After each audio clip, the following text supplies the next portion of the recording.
Hi, I'm Chef D and welcome to Studio Kitchen, where today we're going to be doing simple and easy recipes that are truly better with Bothwell cheese. Today's is a red wine cheese sauce using our red wine cheese. We've shredded it already. I'm getting my pan warmed up. And what's so great about this recipe is that we're using leftovers. You know, and there's a lot of times we're really busy running errands, you know, taking kids to hockey practice, dance practice, whatever, but we get busy. So we have some bacon bits in here, and I'm going to use a half a cup of bacon bits. And then I'm going to add in some garlic. And I've chopped up 2 cloves of garlic. Give it a quick stir. You always want to add in something with your garlic so you don't actually burn it when you're sauteing it. We're going to add in 1 cup of diced onion. And they can be any onions that you like, any white onions, even leeks if you have them. Give it a quick stir. And while we're doing that, I'm going to chop up our chicken and just taking some roasted chicken breast that we've had and give it a nice little dice. So our onions are translucent, our bacon is popping and cooking. We're going to add our chicken to this.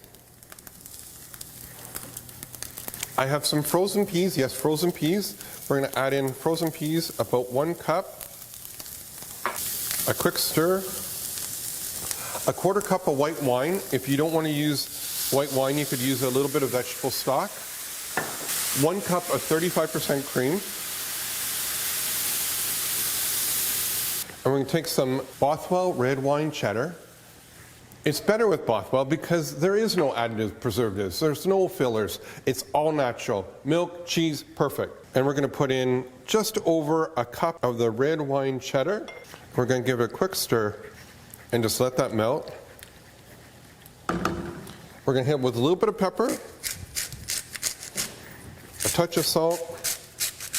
If we're keeping track, it's probably a 1/4 teaspoon of pepper and a 1/4 teaspoon of salt.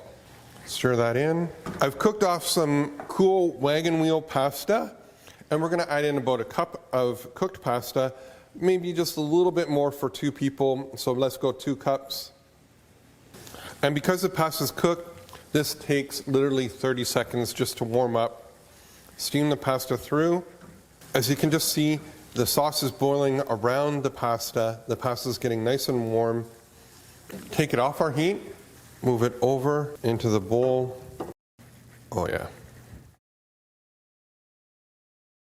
A simple and easy recipe using some leftovers, some amazing Bothwell red wine cheddar, because it truly is better with Bothwell.